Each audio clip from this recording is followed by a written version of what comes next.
বীর চত্তলা টিভি। 6-25 লোহাগাড়া থানায় কর্মরত এসআই মোহাম্মদ কামাল হোসেন সঙ্গীয় ফোর্স সহ অরেঞ্জ তামিল এবং থানা এলাকায় ডাকাতি করে বিভিন্ন মালামাল এবং আগ্নেয়াস্ত্র সহ কক্সবাজার জেলার চকরিয়া থানা উদ্দেশ্যে রওনা দিয়েছে।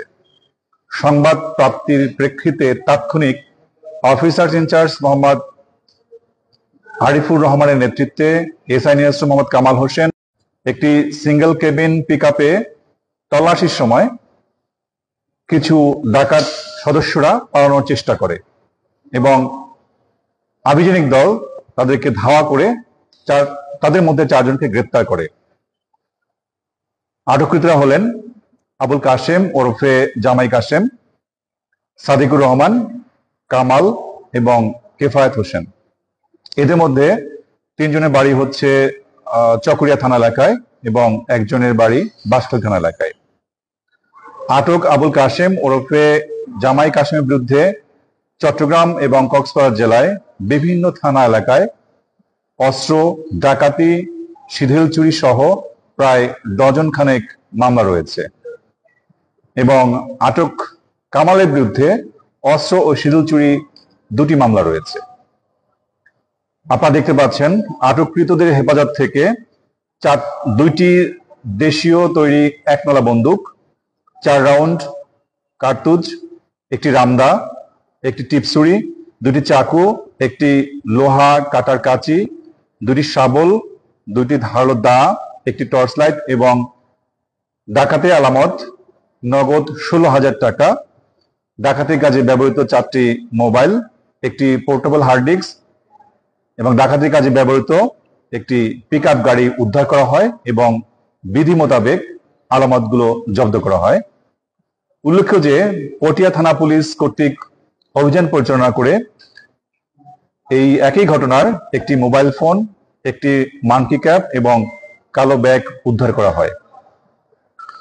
প্রাথমিক জিজ্ঞাসাবাদে আটককৃতরা স্বীকার করেন তারা পটিয়া থানা এলাকার ফকির পাড়ায় ডাকাতি করে মালামাল সহ কক্সবাজার দিকে পালিয়ে যাচ্ছিল। এই সংক্রান্তে পটিয়া থানায় একটি ডাকাতি মামলা এবং লোহাগাড়া থানায় একটি অস্ত্র মামলা রুজু করা হয়েছে।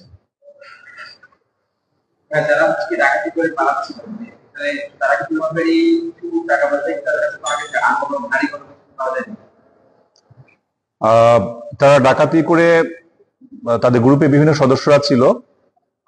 আমাদের যে আভিযানিক দল তারা 4 জনকে গ্রেপ্তার করতে, বাকি সদস্য যারা ছিল তারা আরো কিছু আলামত নিয়ে তারা পালিয়ে গেছে। সেটা তাদেরকে গ্রেপ্তার এবং উদ্ধার অভিযান আমাদের অব্যাহত আছে।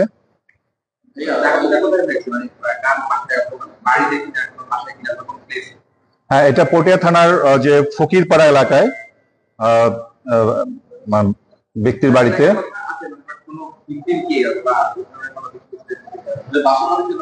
বাসাবাড়িতে পটিয়া থানার ফকিরপাড়া এলাকায় বাসাবাড়িতে ডাকাতি সম্পন্ন হয়েছে।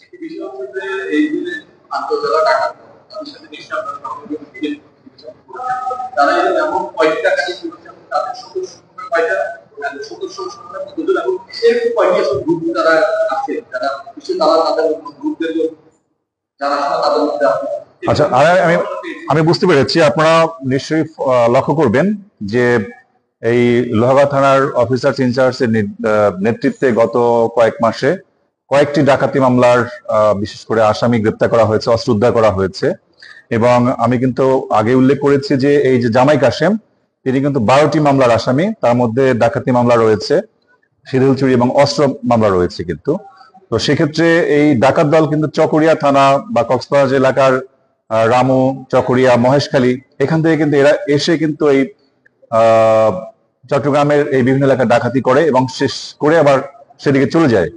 এবং সেক্ষেত্রে আমাদের লোহাগাড়া থানা তাদের বিশেষ আভিযানিক কৌশলে এবং তৎপরতার মাধ্যমে এবং আমাদের মাননীয় পুলিশ সুপার মহোদয়ের নির্দেশ মোতাবেক সেখানে কিন্তু চেকপোস্ট স্থাপন করা হয় এবং কোন তথ্য পেলে তাৎক্ষণিক আমরা কিন্তু সেখানে উপস্থিত হই এবং যার সাফল্য আপনারা দেখতে পাচ্ছেন।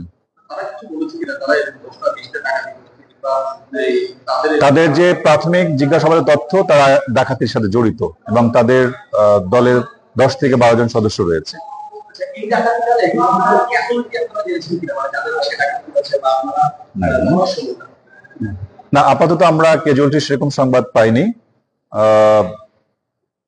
তারা বিভিন্ন কি বলে টাকা, তারপর আলামত বিভিন্ন নিয়ে তারা পালিয়ে গেছে এবং সংবাদ পেয়ে তো আমরা অভিযান করে উদ্ধার করলাম আর কি।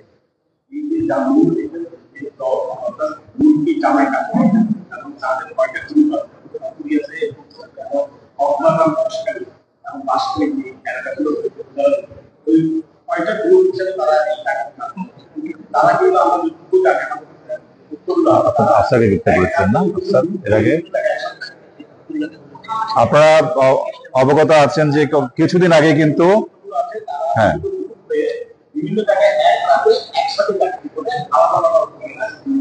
এক সপ্তাহে কাজ করে একদিনই করে মাসে এক কাজ করে একবারই করে এবং বিভিন্ন গ্রুপ থাকবে বিভিন্ন জায়গায় এরকম কয়েকটা গ্রুপ আছে জামাই কাছে থেকে মোবাইল কিনে এটা একটু বলবেন এবং ওই দিন জায়গায় করা করে কত পালিয়ে গেছে সেটা তারা কি। আচ্ছা, বিষয় হচ্ছে আপনারা অবগত আছেন গত কয়েকদিন আগে কিন্তু আব্দুল্লাহ নামে একজনকে আমরা গ্রেপ্তার করেছিলাম এবং তার নামে কিন্তু 31টি মামলা রয়েছে। 31টি মামলা রয়েছে, তাই গ্রেপ্তার করা হয়েছে এবং আমরা ইতিমধ্যে চকরিয়া থানা এলাকা থেকে 4-5টি ডাকাত গ্রুপের সন্ধান পেয়েছি এবং সশস্ত্র ডাকাত গ্রুপ, তাদের বিরুদ্ধে আমাদের সাঁড়াশি অভিযান অব্যাহত রয়েছে। আর সব মিলে 30-40 জনের মতো এরকম হয়তো তাদের সদস্য হতে পারে, বা 4-5টা গ্রুপ রয়েছে যারা আমাদের নেটওয়ার্কে রয়েছে এবং তাদের বিরুদ্ধে আমাদের অভিযান অব্যাহত রয়েছে। না, এটা আসলে এরা বিভিন্ন গ্রুপে ভাগ হয়ে কাজ করে। জামাই কাসেম একটা গ্রুপের নেতৃত্ব দেয়, যেমন আব্দুল্লাহকে ধরেছে তিনি আরেকটা গ্রুপের নেতৃত্ব দেয়, এরকম বিভিন্ন গ্রুপের নেতৃত্ব দিয়ে থাকে। বাট এই গ্রুপটা জামাই কাসেমের গ্রুপ ছিল। প্রাথমিকভাবে আমরা 7-8 জনের তথ্য পেয়েছি। ঠিক আছে,